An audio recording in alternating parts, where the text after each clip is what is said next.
You shouldn't bother going to a matchmaking party you're not excited about. Especially when it's just to make up the numbers. I knew that, but somehow I ended up attending that day. It felt like fate played a prank on me with the meeting that awaited. I'm Alex, 28 years old. I have a bit of an unusual job. Even though I have an unusual job, it's not that I'm bad with people or that I dislike them.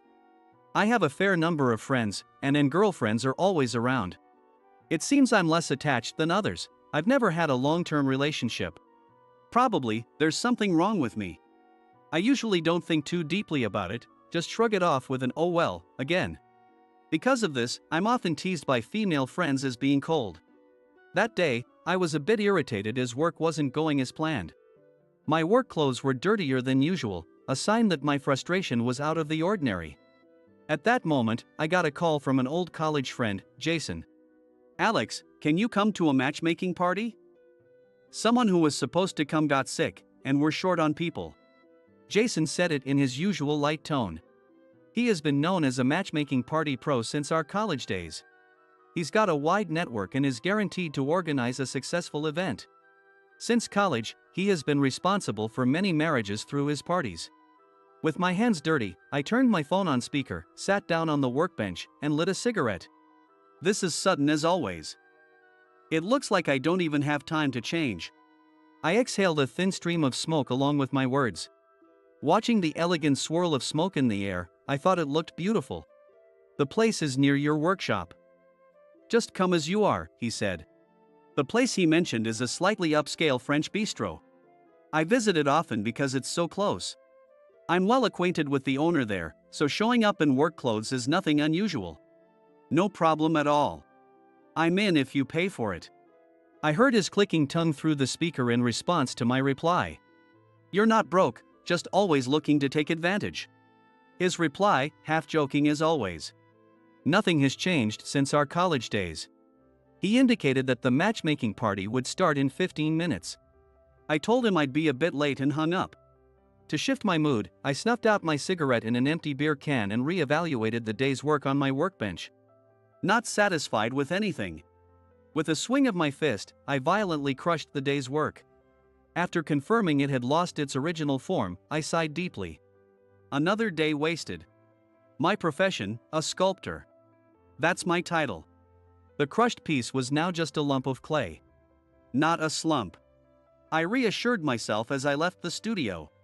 The matchmaking party would be a nice change of pace. I was fed up with myself, wishing, somewhere in the depths of my heart, that it were so.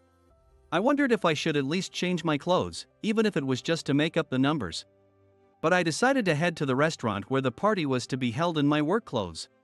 Jason mentioned that he had gathered mostly secretaries for the event. I was curious to see how they'd react to my attire. When I arrived, everyone was already there, and Jason informed me they had just finished toasting.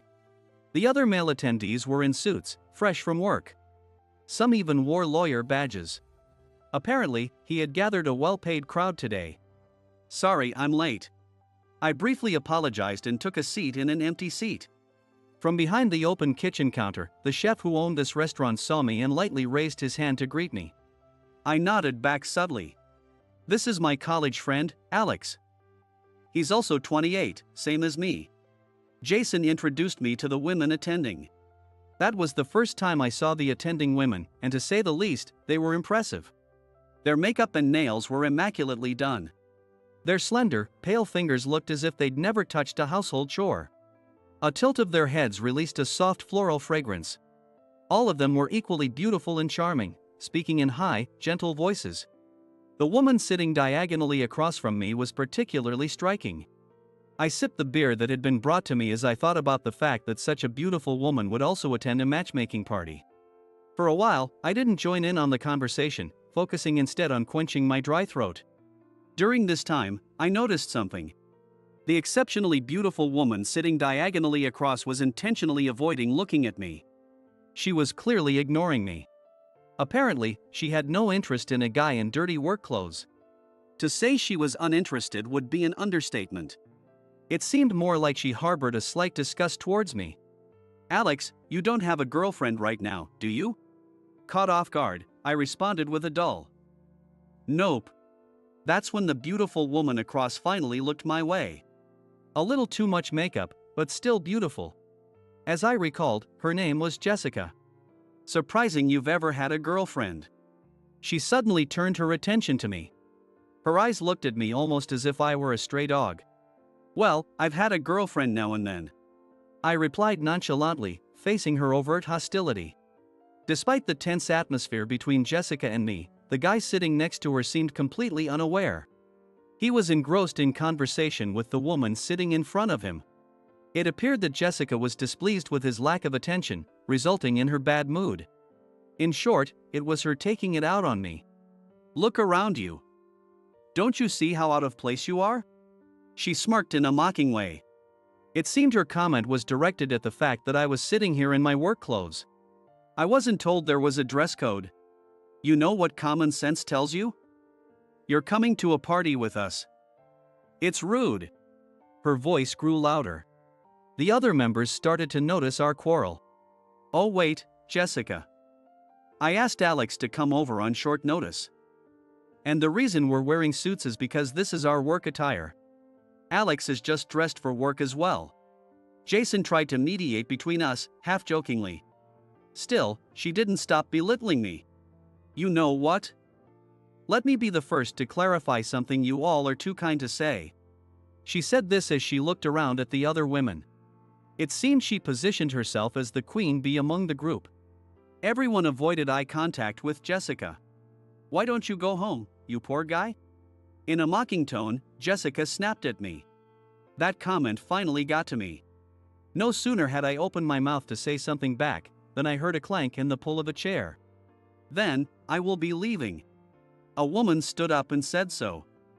She was the woman the man had been eagerly hitting on, while ignoring Jessica. She was a bit mysterious, with a subtle, low-toned makeup that suited her well. What?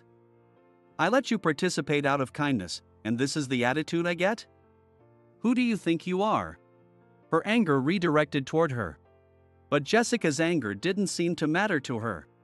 I am here by order of you, in other words, my boss.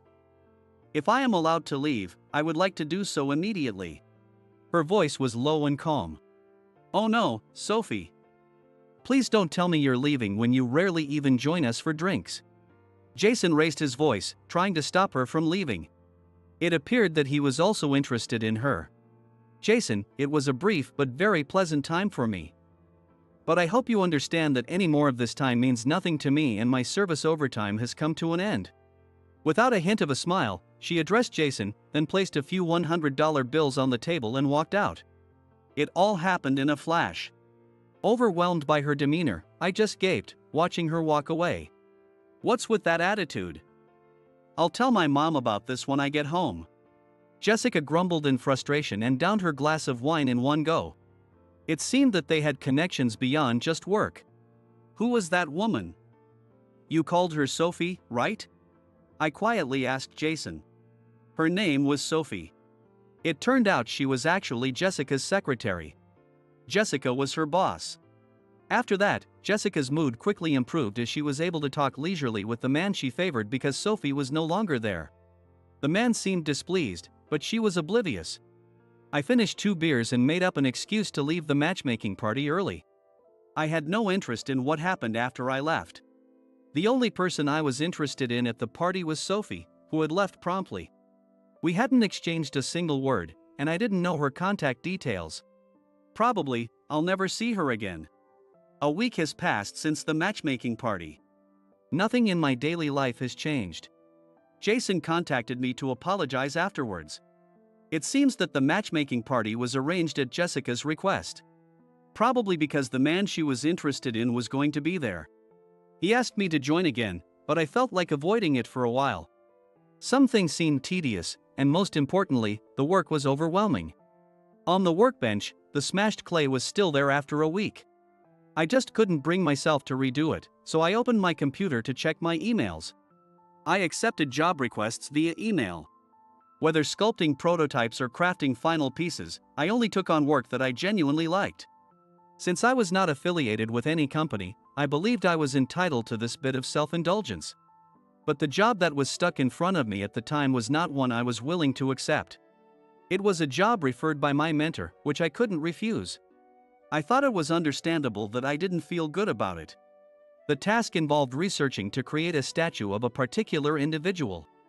That was the job currently causing me distress. Moreover, all they gave me was one photo. And the photo was like a passport photo. It was impossible to grasp his personality from such a photo. A bust might be manageable, but a full body statue would have been difficult. No choice but to go and see for myself. I muttered to myself, trying to muster some motivation. I threw on a coat over my work clothes and headed out. My destination was a private museum. It's a museum owned by an entrepreneur who has collected various artworks. The statue of Charles Harrison, the founder of this museum. My job was to create his statue. To understand his personality, I visited the museum he founded. The museum was located deep within a forest that was artificially constructed. The museum, with its white walls and large windows, was striking. During a weekday afternoon, the place was quiet, with few visitors. The exhibits, divided between paintings and sculptures, were breathtakingly serene and beautiful. His taste in art clearly was refined. I had heard he was a demanding person, but I felt that shouldn't be the sole focus of the statue. It was against my principles to create something that only cut out a part of a multifaceted human being. I wanted to know more. Desperately, I examined the exhibits, searching for fragments of his essence. Oh my gosh, look who's here. I recognized you right away by your dirty work clothes. A voice from behind startled me, and I turned around. There stood Jessica, arms crossed, dressed in a suit. I didn't know you had a taste for fine art. Excuse me? This is my workplace. She pointed at a security camera that was monitoring the museum. Apparently, she had seen me on the monitor. I really wished she would just leave me alone. Ah, so this is your workplace? Yes. I'm the deputy director here. Would you like a tour? Surprisingly, she was the deputy director of the museum. A name badge around her neck bore her name and title.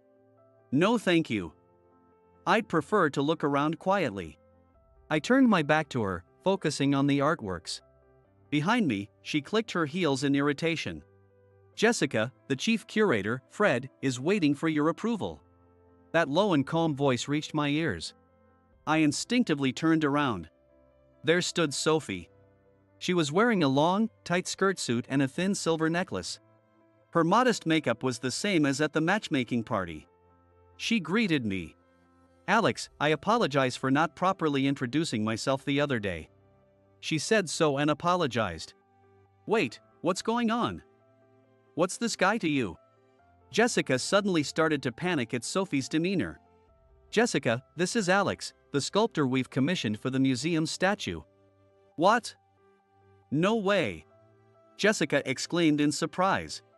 I felt a bit embarrassed being introduced so formally. In reality, he's not the kind of person who would normally accept such a sudden request from our museum. Please show him the proper respect. As a representative of our institution. Sophie spoke calmly yet sternly, reprimanding Jessica with her gaze. Jessica's face visibly turned red. She probably felt humiliated. Oh thanks, but I'm not that type of person. I couldn't refuse a job from my mentor. I tried to respond cheerfully. However, unable to bear the embarrassment, Jessica glared at Sophie, then turned on her heel and fled from the exhibition room. She's still so childish, it's troubling. Sophie sighed softly as she watched Jessica leave. You mentioned you were her secretary, right? Yes, I work here as a secretary for both the director, Miranda, and the deputy director, Jessica. She then handed me her business card. She began to explain the reason she had commissioned the statue from me. Sophie mentioned that she had been deeply impressed by my solo exhibition. I was captivated by your solo exhibition at the gallery 2 years ago. I really wanted you to create the statue of Charles Harrison, our founder. I was somewhat embarrassed by her passionate words, which were different from those at the matchmaking party. She had heard from my mentor about the progress of the statue, and guessed that I would show up at the museum soon. Alex, I anticipated that you would want to learn more about Charles. Her prediction was spot on. I was a little frustrated and embarrassed knowing that she had read my actions. Please, let me introduce you to more about Charles. She smiled warmly at me. Who could resist such a smile? I sincerely responded, I'd appreciate that, thank you. I had assumed she would guide me inside the museum, but instead, she quickly led me outside. She then took me straight to the museum's backyard. This was his favorite spot. It was a small space surrounded by quiet groves. Only one modest bench was placed. I became certain that he was a person who loved tranquility and nature. She explained that he always read here. People at the top are lonely. He was no exception. The one who kept him company was. She gently handed me a photograph. At Charles's feet, a large dog lay sprawled. This dog had wandered into the forest as a stray. Sophie told me that raising a stray dog born into the wild was more difficult than we could have imagined. Always skittish, the dog could hardly walk straight even on a leash. It was Charles who had gently embraced and comforted the stray's fearful heart. He wasn't just a strict and ruthless businessman. I looked down at the photo again. Both the dog at his feet and Charles himself had calm expressions. This is a very peaceful place. I shared my genuine impression, and she nodded happily. Miranda and Jessica probably want a grand and stern statue of Charles, but I don't think such a statue fits this museum. She reiterated why she had chosen me for this task. I decided to meet Sophie's expectations as she stared straight at me. I braced myself. Something clicked in my mind. Thank you. I feel like I've had a breakthrough. I needed to get back to my studio before the image in my mind faded. Sensing my urgency, she nodded appreciatively, sending me off. I left in a rush, barely managing a proper goodbye to Sophie, and hurried back to my studio. Since visiting the museum, I'd been working nearly non-stop on the sculpture. Strict yet cold, kind yet solitary, Charles was a man of complex character. I focused intently on capturing the true essence of the elusive Charles. Again and again, I layered and smashed the clay, constantly experimenting. The finished miniature sculpture was incredible, even for me. I was sure Sophie would like it. She was the first person I wanted to show it to. I felt a surge of excitement welling up inside me. When I notified the museum that the prototype was complete, a clerk told me that Miranda and Jessica wanted to see it. They would be visiting my studio this afternoon. If they were coming, then Sophie, who was their secretary, would probably accompany them. Imagining her delighted face made me excited. This feeling was new to me, it was like waiting for a first love. I had fallen for Sophie. Probably since the moment she stood up at the matchmaking party. I thought this must be falling in love. Once I became aware of it, I couldn't help but feel embarrassed. Yet, I couldn't wait to see her again. The afternoon came, and a sleek black car pulled up in front of my studio. Jessica was the first to step out. Then, a woman who looked much like her followed. It was likely her mother, Miranda. I learned later that Jessica was Charles's granddaughter. Miranda was the wife of his eldest son. Their significant roles at the museum made sense. Thank you so much for visiting my studio. As I opened the door, Miranda and Jessica followed by Sophie, who nodded slightly behind them. So, it's finished, I hear. Jessica's haughty demeanor was unchanged. Miranda, who seemed just as brazen, unabashedly scrutinized me. I've been looking forward to this. As I led them into the studio, Miranda spoke. To her, Charles was her father-in-law. Miranda said he was a very strict man. Her tone was somewhat bitter, which took me by surprise. My grandfather was a strict and cold businessman. I've never seen him smile. Jessica seemed to agree with her mother. Apparently, Jessica's father had passed away. Miranda and Jessica continued to speak ill of Charles, their father-in-law and grandfather, respectively. Their attitude made it clear they held no respect for him. They seemed to have completely forgotten that their current lifestyle was thanks to him. While they gossiped, Sophie remained silent, lips tightly sealed. At the studio, I unveiled the prototype of the statue by removing the white cloth that had covered it, eager to see their reactions. My heart was beating a bit faster, curious about what they would say. After a brief silence, Jessica spoke up. What the heck is this? This isn't right. I've never seen him look like this. Don't make things up. My sculpture of Charles was sitting comfortably in his chair with a gentle smile on his face.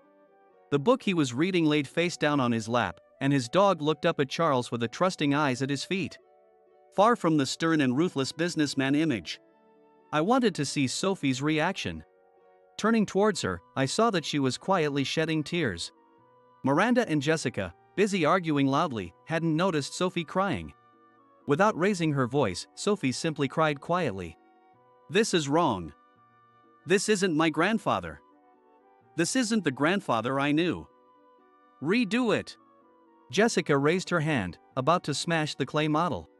Sophie restrained her hand from behind.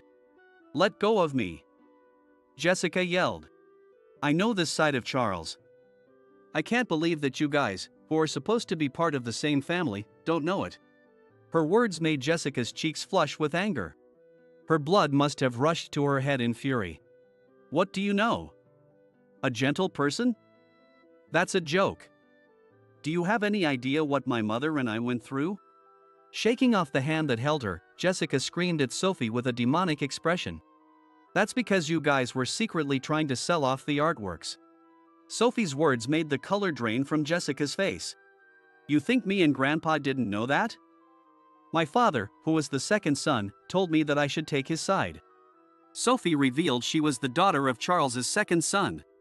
It appeared that Sophie and Jessica were cousins. Following the death of his eldest son, Charles began showing signs of dementia. It was then that Jessica and Miranda saw their opportunity.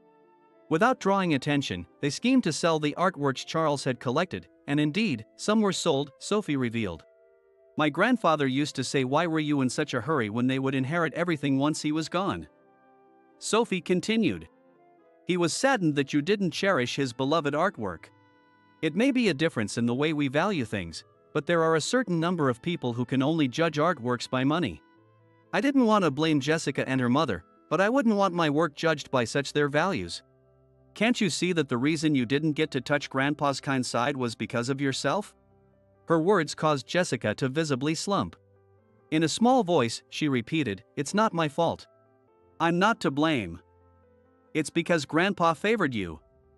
I just wanted to teach him a lesson," she exclaimed. Selling off precious things as a way of taking revenge. Was this Jessica's form of retaliation?